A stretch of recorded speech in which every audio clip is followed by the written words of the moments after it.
Good evening, everyone, and thank you for attending this evening's program, a documentary talk with Hilary Klotz Steinman, co-producer of the Codebreaker, which is being presented in partnership with the Westerly Library. And thank you, Amanda, for coordinating this for us and the Friends of the Westerly Library in honor of Women's History Month.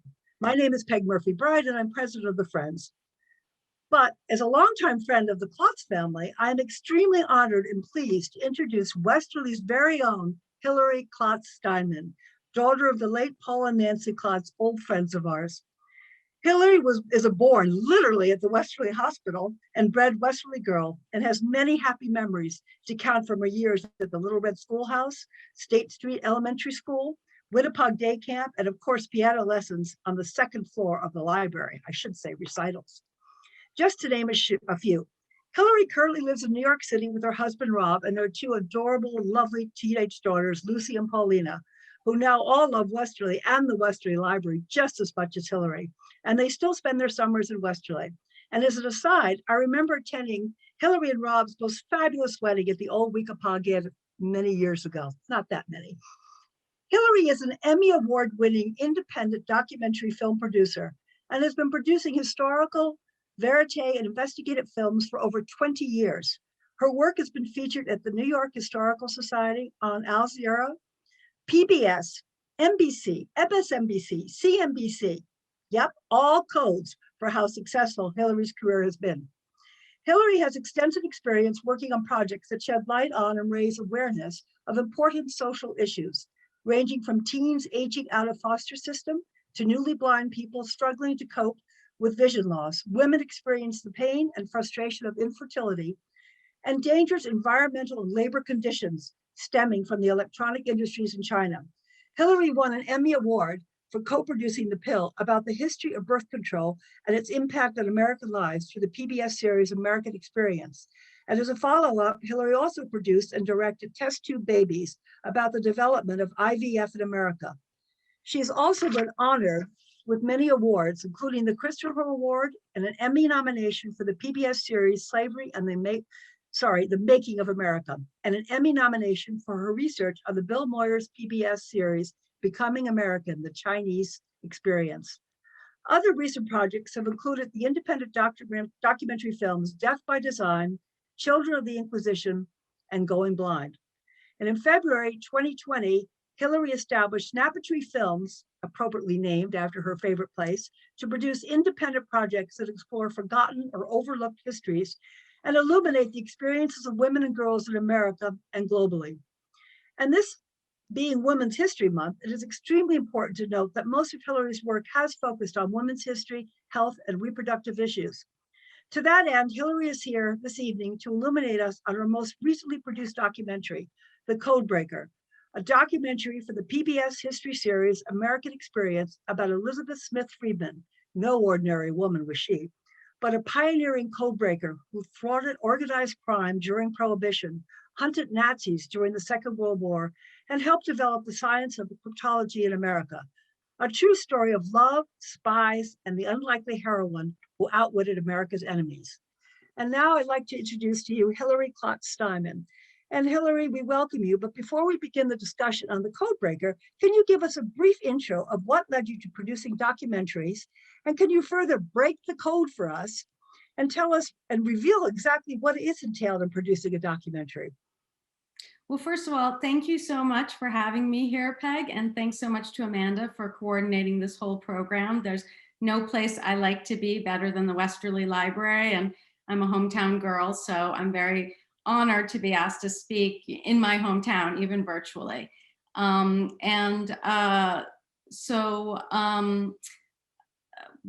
think your question had two parts. The first one was, what drew you to becoming a documentarian? And the second part was, break the code for us. What exactly does that entail to be a documentarian? I got into documentary filmmaking completely by accident and sort of fell into it backwards, literally. I was really interested in working in nonprofits in China. I was an Asian studies major in college and went to live and work in China after college, but I happened to live across the street from a film studio. And since I was the only foreigner around, they constantly recruited me to find foreigners to be in their movies and commercials. And when I got back to the United States and was thinking about applying to grad school in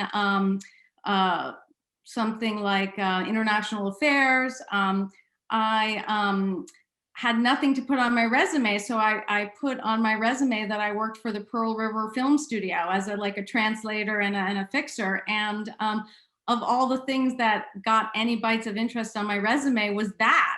So I went to work for this place called the National Committee on U.S.-China Relations as an intern because I couldn't get a paying job.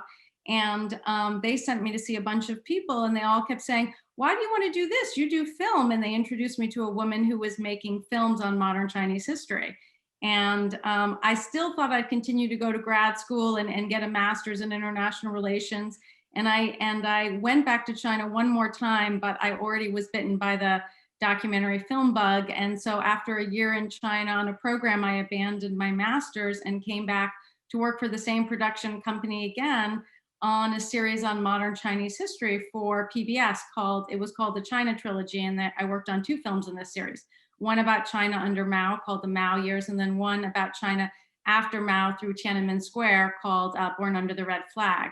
And then once I did that, I just never wanted to go back to academia again, because the thing about films is instead of having to write papers, you get to make a film. So it's much more fun. And there's so many different phases. You get to do the research, but then you get to go out in the field and make the film. And then you have the fun of editing and the graphics and all the different parts. So once I got involved in sort of the rhythm of production, I didn't want to go back to academia. Lucky for us. Well, thank you, Hilary. And I guess that brings us right into the next question. And how did you become involved in producing the Codebreaker? What made Elizabeth such a compelling subject? And what made her more than just a pretty woman who protects the US? Well, I got really lucky with this project. As an independent freelance documentary film producer, I'm always developing and pitching projects, and it's very hard to get them funded. And you can spend a lot of time working on a project, and it can be a great project, but for whatever reason, it's not the right time, it doesn't go anywhere. And then I've worked for a lot of production companies, and again, you put in a lot of time for them, and the project doesn't go anywhere, or it takes 5 or 10 years, and you have to do funding rounds all through the process of making the film. You have to stop and start, you get a little bit of funding, and then you make a little bit of the film, and then you get a little bit more funding and you can edit a little bit. But this film was like a present dropped from heaven. It was commissioned by American Experience at GBH, and it's got funding from the Sloan Foundation, which funds films about women in science and technology. And so the filmmaker that I made Test Tube Babies in the Pill with, they commissioned us to do another film because those films sort of touched on women's history, health, science, and technology. They came back to us when they wanted to make the story about Elizabeth Friedman. So we were really lucky because American Experience had already optioned Jason Fagoni's fabulous book, The Woman Who Smashed Codes. And then we got to do the fun part of the project, which is develop the story, do the filming, do the editing, the graphics, and we didn't have to do the fundraising. So I'm really grateful that American Experience came back to us again, and that I got to reunite with Shauna Gazit, who this is now my 4th film for her to make this film. That's fascinating. And again, what made Elizabeth such a compelling subject, do you think? You know, my favorite thing about Elizabeth is that in some ways, all the cards were stacked against her, but she was such a risk taker that she never took no for an answer. She sort of had a dream that she could have a life of the mind and a career, and she just never gave up. She was born in 1892, before women even had the right to vote. And all that was expected of her was to get married, have children, and work on the farm. She's a Midwestern girl from Huntington, Indiana, the last of, the youngest in a family of 11 children. At every step of the way, she went to her father and she said, I wanted to go to college. And he said, no way. And she convinced him to go, and she convinced him to give her a loan to pay for the college, which she had to pay back with 6% interest. Then after college, she was supposed to get married, but instead she wanted to get a job. She got a job teaching because that was really the only option available to her, or one of the few options for educated women. So she got a job teaching, high school, but she hated it. She quit. And instead of going back to the farm, which everyone expected her to do, she went to Chicago and looked for a job that, like a research or something that she could find more interesting. And she was a complete and total failure. But because she was such an intellectual, on her last day there, instead of going sightseeing, or something, she went to the Newberry Library, and there she found this librarian who told her about an eccentric millionaire who was looking for a researcher just like her, someone who majored in English and knew literature and poetry. And so, by sort of pursuing her interests, she made opportunities for herself.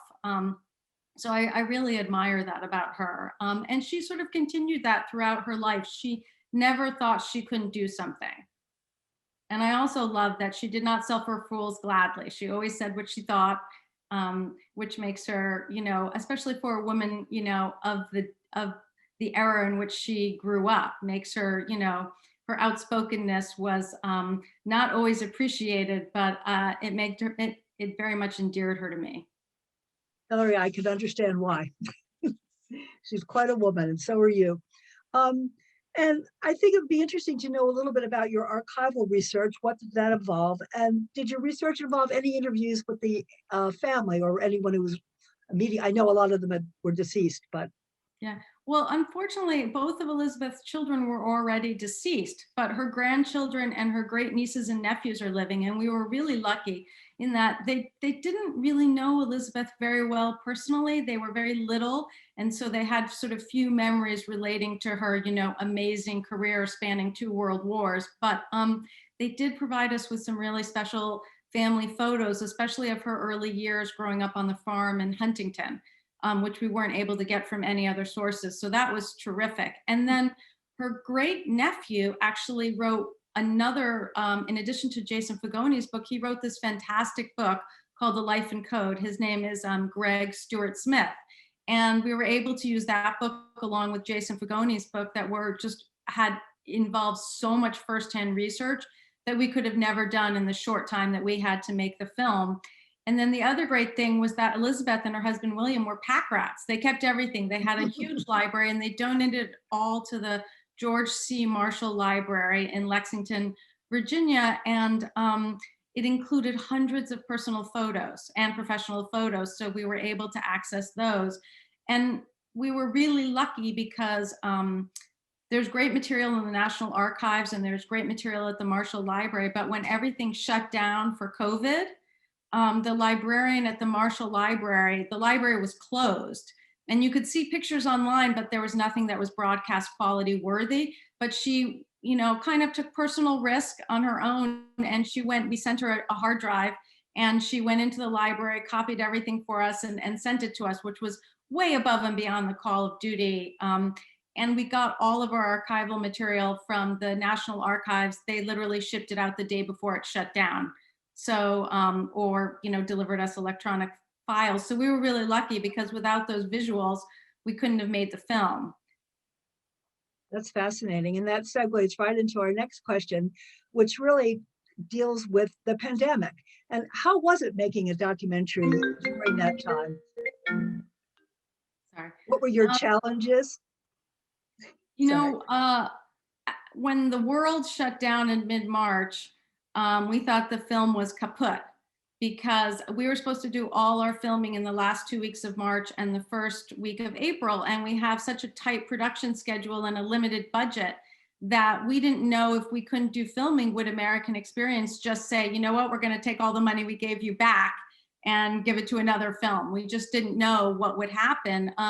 And so in the days leading up to the shutdown, everyone was calling us who we were supposed to film with and saying, is this happening or not? And we kept saying, don't cancel your tickets. Who knows? Even though we knew it, it wasn't going to be safe for anyone to travel. We had one of our interviewees was flying in from London. Jason, the author, was flying in from San Francisco. We fly everyone into New York City so we can sort of do interviews one after another, back to back, right in a row, so that we have the same crew and the same space for a few days, and we can save money because documentaries are always on the lower side of the budget. And so when everything shut down in mid-March, we didn't know if we would be able to interview anyone. And this is a historical documentary, so with no interviews, there's no film. And so we had a couple of weeks where we were just twiddling our thumbs, wondering, if we were going to have to give the money back. And then we started sort of chatting with people, in April,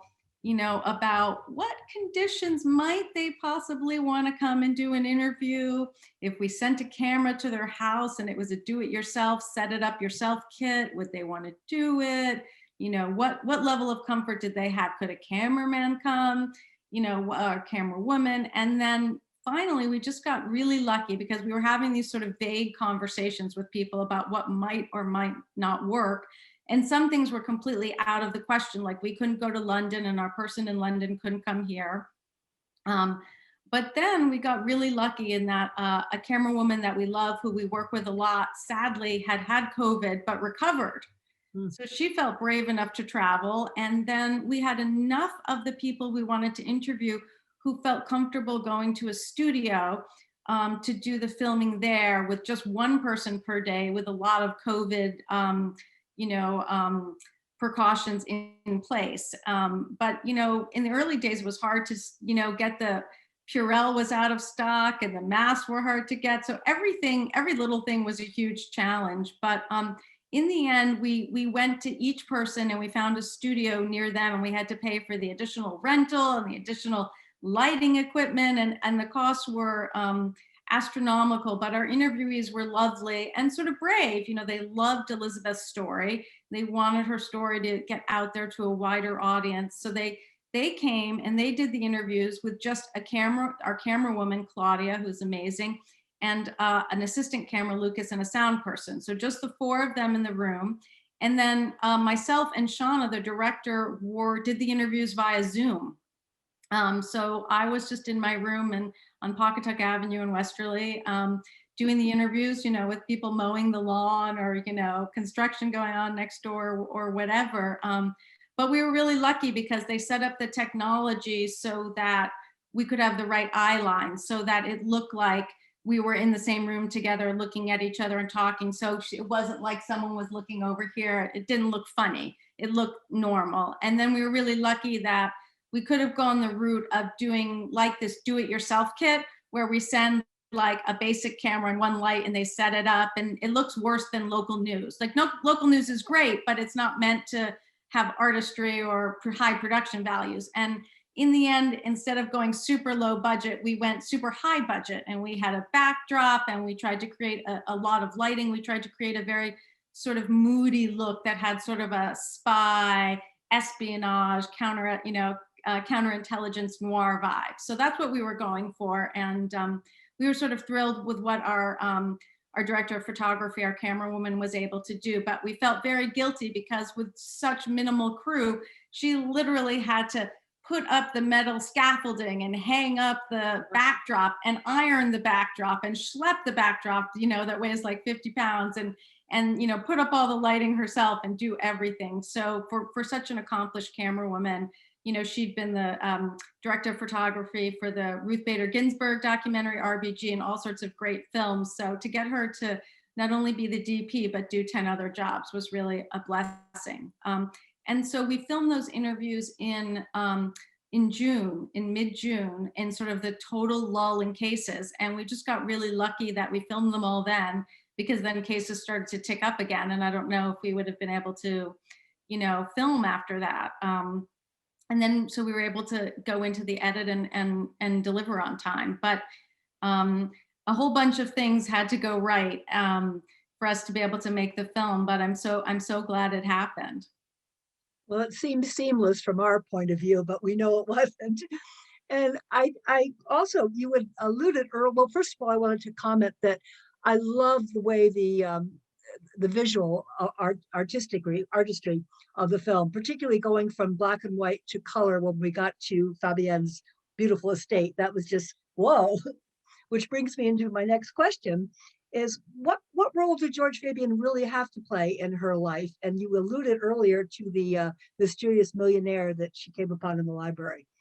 Well, Fabian was this eccentric millionaire who decided he'd made a lot of money in the fabric industry. He had some kind of seersucker that didn't wrinkle. And instead of buying, yachts or going on trips, he wanted to open basically his own think tank. It was sort of a playground for scientists. And so he had this incredibly gorgeous estate, 350 acres outside of Chicago in Geneva, called Riverbank.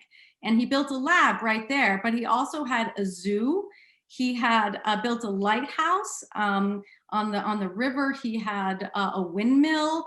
He had everything you could think of. And so what he did was he recruited Elizabeth to work on this passion of his, which was proving that Shakespeare didn't write Shakespeare.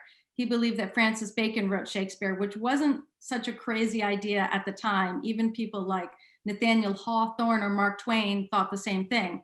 They all thought that not only did Francis Bacon write Shakespeare, but that Bacon had created this cipher, his own code system. And they thought that he put this cipher in the text of Shakespeare's first folio for people to discover that he was the true author, because people believed that Shakespeare wasn't literate enough. He wasn't from a sort of elevated enough background to be able to do what he did. So Elizabeth is called there to do this. And when she gets there, she meets this guy, William Friedman, who is this Jewish immigrant. He's a geneticist. He's been brought there to study if fruit flies breed more productively at night and all sorts of other little things. He lives in this windmill, but he knows how to take, he's a photographer. He's an amateur photographer, and he knows how to enlarge photos. So he's pulled into Elizabeth's project to make enlargements of the Shakespeare's first folio to see if they can prove this theory. But pretty soon, Elizabeth and William are much more interested in each other than they are in the project. And they realize that Fabian's whole theory is bunk. It can't be proven. But the thing that is amazing is that Fabian is the one that brings them together with his love of developing this think tank and bringing together great scientists and great thinkers. So on the one hand, he's sort of their nemesis because he's this scary guy who loved to yell. He had this chair that hung from the rafters that they called the hell chair, and he would just bring people and call them in front of them and yell at them. And he ran the place like a fiefdom, and he was the lord of the manor. And so he was imperious and demanding. But because of Fabian, that's how they met. They fell in love, they get married, and that's where they get their love of codes and code breaking and code making from this false theory that leads them into their next, phase of their life, which is when World War I breaks out. Fabian volunteers them as code breakers to the US military, which has no code breaking capability, really. There are very few people that can do this. Well, they know nothing about military codes and ciphers. They only know this one cipher, Bacon's cipher, which is a very simple thing. But they get involved in this on-the-job training, and they start breaking codes for the US military, for the State Department, the War Department, the Army. And out of that, they learn so much about code breaking that they advance the science, and they fall in love at the same time. And they, against the wishes of both of their families, she's from a Quaker background, he's a Jew from Pittsburgh, they get married and they fall in love with code breaking, and they develop this passion that really stays with them for their whole life. And even though the theory of Bacon writing Shakespeare was bunk, Francis Bacon believed in this theory, knowledge is power, and that becomes their sort of guiding credo through their whole life. So even though Fabian was sort of this imperious troublemaker in their lives that caused them a lot of heartache, they also have him to thank not only for their love affair, but also for their professional careers. I think what you just mentioned about knowledge is power, I remember that one section where the class is graduating, her first students, and they arranged the photographs so that it's code to spell out knowledge is power. And everybody's like, well, goodness, why are they facing left and right? And he's a photographer, this isn't working. But that's what it turned out to be. So I thought that was a very interesting little bit. And then it kind of, what you were just saying about their love story and their passion kind of jumps into a quote that Jason Fagone made in his book, in his preface, where he said, this is a love story. And maybe you could comment a little bit more on the relationship of Elizabeth and William, their dynamics when things are up or down for either one of them. Well, I mean, William and Elizabeth, when they fell in love, it was really a marriage of the minds. William admired Elizabeth's brilliance as much as he admired her good looks. And William was quite dapper too, but she also fell in love with his mind. And they loved working together. They liked nothing better than to pass uh, a ciphertext back and forth together and work with each other and try to figure it out. And they were a marriage of equals, which was very rare. You know, they got married in 1916. It was very rare to have a marriage of equals. And when Elizabeth is first, going back to work after World War I, and she's worried about keeping the house, it's William who says, we should get a housekeeper. You need to be able to work. I don't want you at home just having to care for the house. You have more to do. So he was very unique in that. And in different times of their lives, their professional careers are rising and falling, and they're always there for each other. And William was never intimidated by Elizabeth's success. William comes home from World War I. He serves as an officer. His career is on the upswing. He gets a commission at the US Signal Corps, and Elizabeth is only hired basically at half the salary to be an assistant in the same office. It's humiliating. She's the one who taught him about codes, and then she has to be his assistant, right? But every time he has extra work that he can't do, he sends it Elizabeth's way. And people come. There are still so few code breakers in the US government at this time that Elizabeth's skills are in demand. And every time William has too much work, he says, you've got to have my wife do it. And so that's how she gets her next gig with the Coast Guard, which will be one of her most prominent areas of success. She fights organized crime during Prohibition, violent, dangerous organized crime. And she becomes quite famous doing it. And there are a lot of articles written about her. She's in the limelight. And William's work has gotten very secretive at this point. He's working with the US military about the World War II is on the horizon, and he's trying to break secret Japanese codes. So he doesn't care that not only does he not care that she's in the limelight and getting all the press, he loves it. And when people ask him about his famous wife, he only says, I couldn't be prouder of you. So that's really wonderful. And then the stress of William's work leading up to and into World War II, into breaking the Japanese military codes, led him, although he'd had some mental health issues leading up to that, led him to a serious, mental breakdown, in which he was sent to Walter Reed for like 11 weeks. And it is Elizabeth who pulls him out of there. The doctors don't know what to do with him, because at the time, the therapy is talk therapy, and William's work is top secret. He can't talk about anything that he's done. And so he has to stay silent. And so there's nothing they can do to help him. And Elizabeth, on top of working, goes to see him every day. And she's the one who brings him out of this doldrum. He gets back to work and ends up continuing with a very long career. But so when he's down, she's not only working full time, caring for 2 kids, she's also helping William recover. And in the early days, helping him literally put pen to paper and get back to work. So she was his greatest supporter, and he was her greatest supporter. And they had a lot of fun together. They did this super serious work, but they were always making codes in their free time. If you went to their house for a dinner party, the menu would be in code, and you couldn't get your meal until you broke the code. Or they would do these progressive scavenger hunts for, dinner parties, where you went from location to location, but again, you couldn't get to the next course until you cracked the code. Or their library, they had book plates which were in Mayan hieroglyphics. Or, they did their holiday card was sent out in code. So they loved codes until the day they died. Elizabeth put a secret code on William's gravestone. And after World War II, they wrote a book together, and they stuck a secret code in that. So everything they did was infused in codes. Well, I think it's absolutely appropriate that when asked later in his life what brought him into code breaking, and he commented, I was seduced into it. And that was so appropriate. His whole life was surrounded by love and seduction with code breaking and with his wife. He was supposed to be a geneticist, and it was really Elizabeth that brought him into it. And and he never looked back. And while we're talking about cryptology, could you just give us a brief outline of the difference between coding and ciphering? Yeah.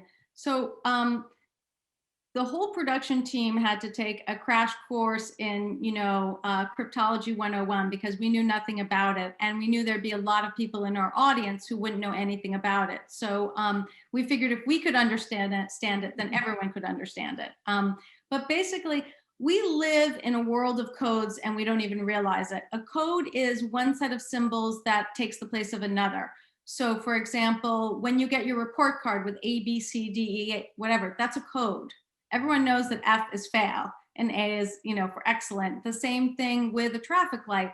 In a coded message, you could see a string of text with regular words that are like ball, bat, drum, and those could all mean different words. So codes exist everywhere and are completely legal. There are commercial codes that companies use for shipping so that when you send telegraphs, you can send things in a shorter form.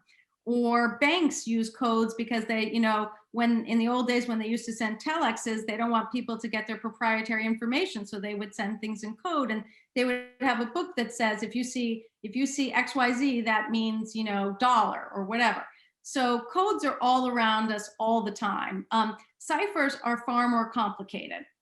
Ciphers are when you have a string of letters or numbers, and each letter or number means a different letter or number. It's swapped out for something else. So there has to be a key with a different set of text that explains to you what everything means. Thank you for that. I think I got it. I don't know if anyone else did.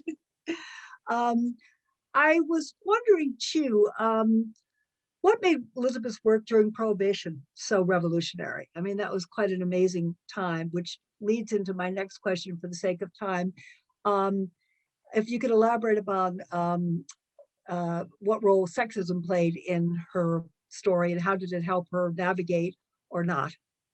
So Elizabeth did such groundbreaking work during Prohibition that the ATF, the Bureau of Alcohol, Tobacco, and Firearms, recently dedicated their auditorium to her for her groundbreaking work in federal law enforcement. What she did was, when she got to the Coast Guard, she was really just supposed to decode secret messages. But she did far more than that. That's just data. That's just giving the Bureau of Prohibition, which later becomes the ATF, that's just giving them information. But she went farther than that because that was too simple for her. She figured out through all the messages that she was decoding, in her first 3 months there, she decoded like a backlog of 3 years worth of messages in a matter of months. But she figured out, who are the ship captains? What are the names of the boats? What ports are they coming in and out of? Who's doing what, when, where, how? And she created a map, an organizational map of these mobsters. And then she was able to take that and tell the Coast Guard, now you can be strategic. We know what they're doing before they're doing it, so you can apprehend them, rather than just going out in boats and chasing them and hoping, you can catch them across the high seas, which they were losing that battle. But once they had their strategic insight, then they could arrest them because they knew what they were going to do before they do it. And that's called strategic intelligence, or intelligence-led policing. So she was really a pioneer in that. And when you think about 9/11 and the fusion centers, and after that happened, they said you have to get all these law enforcement agencies together and work. She pioneered that, and people sort of forgot about it, but she's the one who developed the model that is now in use today. So she really was a pioneer. But she did face a lot of sexism. She didn't get to serve in World War I. William did. He became an officer and was highly, decorated and got a big job afterwards, but she didn't. She became an assistant. And then during Prohibition, she was acknowledged for her skills. She became the first cryptanalyst in charge of her intelligence unit at the Coast Guard. She was able to hire people and build this team. But then when she went to testify in a big case against very big mobsters who were associates of Al Capone, all they could write about in the newspaper articles was a pretty little woman takes on the mob, or what a pretty frilly little dress she has, or what a cute hat. It was so demeaning to this accomplished woman who was very brave to testify. And all they could talk about was, her dress and her hat and how dainty and delicate and frail she was. And then in World War II, her unit that she's developed from the ground up becomes part of the Navy. And because it's World War II, it's in the Navy, not only can a civilian not be in charge, but also the Navy had rules that a woman couldn't be in charge. So her junior associate, who she trained, becomes the head of her unit, and she becomes just another member of the unit. And throughout World War II, she's basically the unofficial leader, but on paper, she's not the head of the unit. She certainly doesn't have the rank. She doesn't have the salary. And to the outside world after World War II, when people are getting medals and promotions, all she does is get a pink slip that says you're no longer needed. So absolutely, that was a defining, sexism was a defining sort of factor in her career, because the men who were doing the work that she was doing in World War II went on to, William goes on to be the father of the NSA after World War II, and she's unemployed. You think that the way she was treated by J. Edgar Hoover played into a lot of that sexism and then the secrecy that followed all of that? I wonder which was more difficult for her. The sexism and secrecy were both hard. And J. Edgar Hoover is the villain in a lot of stories, including Elizabeth's, because what he does is in World War II, her Coast Guard unit is doing all of these decrypts that's helping the US win the Battle of the Atlantic and get supplies and soldiers and goods to the European front without the Nazi U-boats sinking them.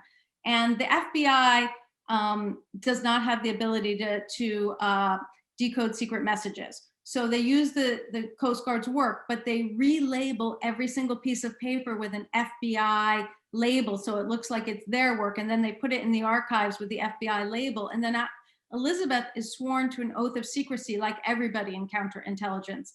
And so after World War II, she can't talk about what she did. But Hoover was not sworn to an oath of secrecy. So he hires Frank Capra, one of the most famous filmmakers of the day, to make a movie all about the Battle of Atlantic and all about the great job he did as head of the FBI and his agents did to crack the Nazi spy ring in South America and enable the US to win the Battle of Atlantic. And after World War II, the only thing Elizabeth ever said referring to the work she did was once she mentioned, in World War II, I did some spy stuff. That's the only public comment she ever made. Otherwise, the only thing she ever said was, I was forced to live in a vast dome of silence. So not only did she not get credit for what she did and didn't get a job out of it after World War II, like so many women, but then, it had to have burned her up that Hoover took credit for her work, especially because she didn't like Hoover. He bungled a lot of the work that they did in intelligence, sending his FBI agents in on raids and revealing that that the Navy was listening in on everything the spies were doing. So, the intelligence that she was decoding was, the goose that laid the golden egg. And every time they had a good source of intelligence and they cracked the codes and could read the messages, Hoover would go in with his agents and make arrests and ruin everything. Well, the takeaway, it's not the good you do, but the publicity you get. Yeah. It's getting a good publicist, not being a good doer. Unfortunately, not always. But you know what? She was a patriot and she loved her country, and she could have made a lot more money working as a cryptologist or a cryptanalyst, in private industry, making code machines.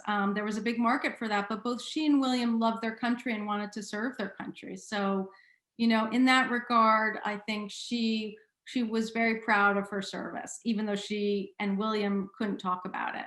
And the other toll that secrecy took on her life was that both she and William were in top secret fields and they couldn't share their work with each other. And that must have been an enormous pressure on both of them, especially when William was at Walter Reed and couldn't talk about what was so disturbing to him, or leading up to World War II when he's trying to decode Purple, the Japanese code machines. The pressure was enormous. The fate of World War II was resting on it, and they couldn't talk about it together. And there are couples still to this day in intelligence that deal with that, and the pressure and burdens on them to not be able to talk to their loved ones are just, enormous. Can't imagine. You must have a favorite moment in the documentary, and along those lines, Can you tell us some of the story points that didn't make it into the final film? Yeah. Um, One of my favorite moments in the film is when Elizabeth testifies against Al Capone's associates during Prohibition, because it's her code breaking that has brought down this smuggling ring. It's like this company Conexco. Think of Walmart today. It was that big of a syndicate, and it was violent. And she was really brave to go and testify, because just getting on the stand meant the mob could put a hit on you. So she was very brave to do this, but they completely dismissed her on the stand. They said, you're just a little lady. What do you know? What's this code breaking stuff? You're making it up. They were completely dismissive of her, but she turns to the judge and says, can I have a blackboard? And the judge says yes, and they wheel in a blackboard, an old-fashioned chalkboard, and she proceeds to explain code breaking, and all the headlines the next day are class in cryptography. And she basically put them all in her place and got 23 mobsters, including 5 ringleaders, put in prison because of her ballsy actions. So I love that. That's one of my favorite scenes in the film. One scene that I was very sad that couldn't make it into the film was after World War II, when Elizabeth is out of a job and they're sort of the limits of what they can do professionally because of secrecy are so great. They decide to go back to what brought them together in the first place, which is Bacon's cipher and this theory that Bacon wrote Shakespeare. And they decide to write a book to debunk it. And they write like this gigantic 600-page book that their publisher makes them cut down to 300 pages.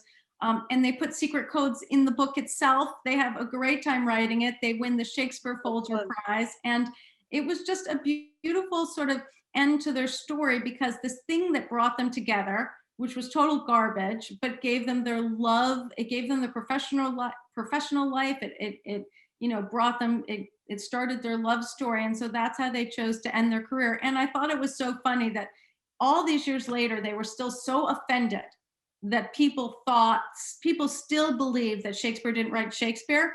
And they so believed in Francis Bacon's credo, knowledge is power, that they just had to debunk it once and for all. So you had to love that about them. I love that story. And you certainly managed to synthesize all this material into a very relevant and compelling story. And I think, we could all agree that one of the most stunning quotes from the film was, if we missed her, who else did we miss? Absolutely. And for Absolutely. There are so many women. I mean, everyone knows stories of women in World War II who did so much on the home front, or as spies, or resistance fighters, or you name it, or women in science and technology. They're really all there. And whether there's a villain like Hoover who's actively suppressing their stories, or nobody was looking for their stories, it's really exciting that so much of the research is now for things that were top secret is being declassified, and that's why Jason Fagoni and Greg Smith were able to write these books. So I look forward to sort of more stories of these amazing women who've been forgotten. We look forward to your bringing them to the forefront. And I think the other quote I liked was, her DNA is in code breaking. So she hasn't been forgotten totally without her. Absolutely, because in World War I, the techniques that they pioneered are still the very first thing that analysts learn when they learn code breaking today. She and William really advanced the modern science of code breaking in America.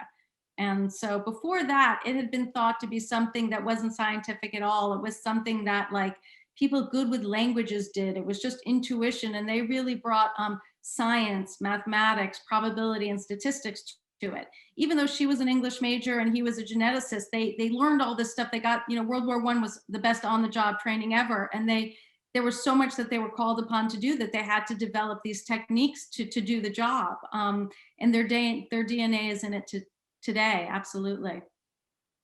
I have one quick question, and personally, how did it affect the children at home when you were working on this during COVID? Did they get involved at all? I tried to get them involved because I needed free intern help. I needed, people to transcribe interviews and do all sorts of stuff, but they were too busy with Zoom school. but they were very gracious when I needed quiet. And, you know, with 4 people on Zoom trying to do school and work, sometimes it's hard to find a quiet place. So they were really helpful in sort of making time for me to have quiet when we were filming or working. And there's one story that I forgot to tell you, which was that when we were finally filming the interviews, and our production team is remote, everything that could go wrong did go wrong. You know, in filming, you try to plan for everything because you know things will go wrong. And this time, the things that went wrong had never gone wrong before. One of our interviewees was stung by a bee, and then she was allergic to bees, and she had an EpiPen and gave herself a shot and still continued with the interview. And then she got stung again. And so she had her leg wrapped in ice and then covered in fabric that the studio had to prevent further bee stings, and did the whole rest of the interview. You know, she took 2 Tylenol, but basically she was, you know, swollen and a little bit of pain. So we were really lucky that she continued, because she was an amazing interview, and we would have been so sad to miss it. And another person got in a car crash on the way to an interview, and thank God he was okay. It was a very minor, you know, car crash, but he was very shaken up. And so he was someone who worked at the NSA. And so a publicist from the NSA was at the studio, and he got in the crash just 5 minutes from the studio. So she was able to go and meet him and take him home. And thank God he was fine. But then he was willing to come back the next day, which was crazy. I would have never come back after, you know, getting in a car crash. So, you know, our interviewees were really, you know, not just really generous to come out during COVID and come to a studio, but they were kind of heroic in terms of, you know, dealing with car crashes and bee stings. And so we felt really lucky that we, you know, were able to make the film. I think the credo Murphy's Law applies here. What can go wrong will go wrong. Yeah. What can't go wrong will still go wrong. But that's amazing. What a dedicated group you all were. It's phenomenal. I think we might have some time for some questions from the audience. And I think, Amanda, you were going to field that for us. Yes, certainly. We definitely encourage anyone attending. If you have any questions, please feel free to submit them through the Q&A there at the bottom of your screen. At the moment, we don't have anything. Peg, do you have anything else you'd like to ask Hilary? Well, Hilary, maybe you could talk a little bit more about one of our earlier questions about what else is involved in documentary. And I mean, who writes the screenplay? How do you put all the talent together? And also, how did you get Kate Burton to be the narrator? We were so excited that Kate Burton would be the narrator. And actually, that was the most excited my children were, because they love Grey's Anatomy and they had just started watching it. And for those who don't know, Kate Burton is Ellis Grey. She plays Meredith Grey's mother. And so we were so thrilled. It turns out she's a fan of American Experience. So we love her voice. And she had narrated The Vote, which is a great series for American Experience about women, you know, suffragettes and women getting the right to vote.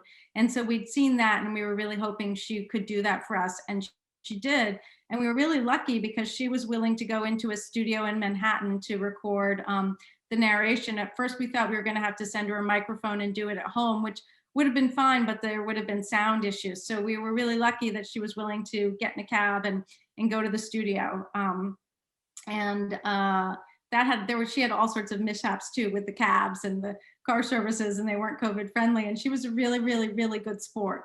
So she was amazing to work with. She brought a lot of depth to her reading, and we really liked the reading she gave. She didn't need any direction, barely. And then the group that it takes to make the film is relatively small compared to a feature film.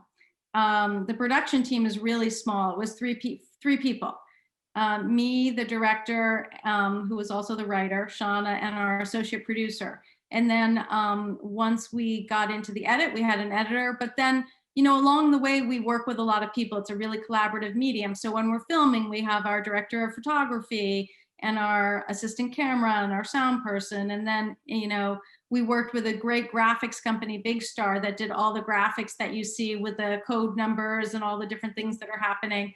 that was the graphics team. And we worked with a great composer, Mark Suazo. And again, because it was COVID, it was so hard because musicians were excited to work, but to find a studio that was open was hard. And then we had to have a studio that was triple the size normal so that the musicians could all be spaced out. So everything was way more difficult and way more expensive, but we love our composer, Mark Suazo. So we work with a lot of different people at different stages, but me, I'm a producer and I just wear a lot of different hats. Like in feature films, producers are the money people and they bring together the whole team and manage everything. But in documentaries, the producers are also usually on the creative side. So developing the story, shaping the story.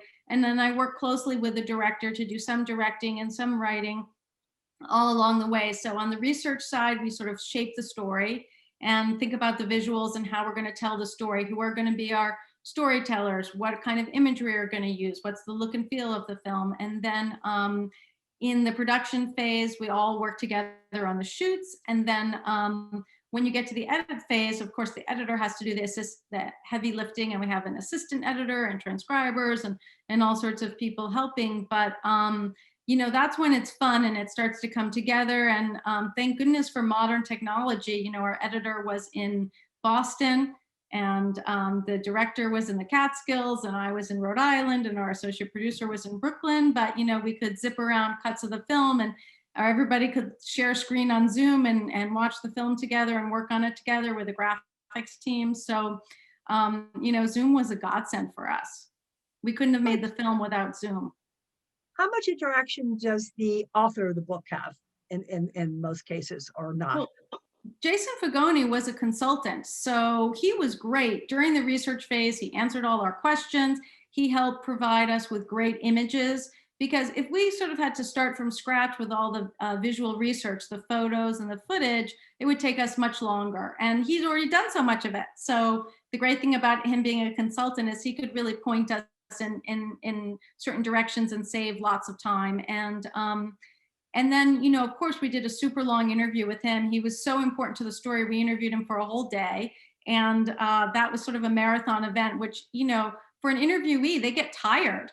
So, it was really great. He kept up his energy for the whole day, and we were able to ask him everything, because it's seldom do people have something to say about every day of someone's life. And he knew her entire story back to front. So we really took advantage of that.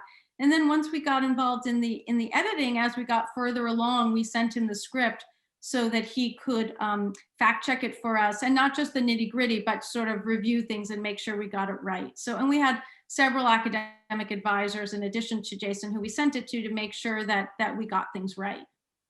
And we was an expert in cryptology, code making and code breaking, to make sure that we didn't get that stuff wrong, because and we did actually, he found some mistakes and corrected them for us. We had called something, a code that was a cipher, and, all sorts of stuff, because what do we know? So it was great to have our experts who could help make sure that the final film didn't have any mistakes. Hilary, I just want to jump in, because we did have, we've got several questions now at this point, so we'll try to get through a few of them if we can. Somebody's asked, what is the name of the book her and her husband wrote about debunking Bacon theory?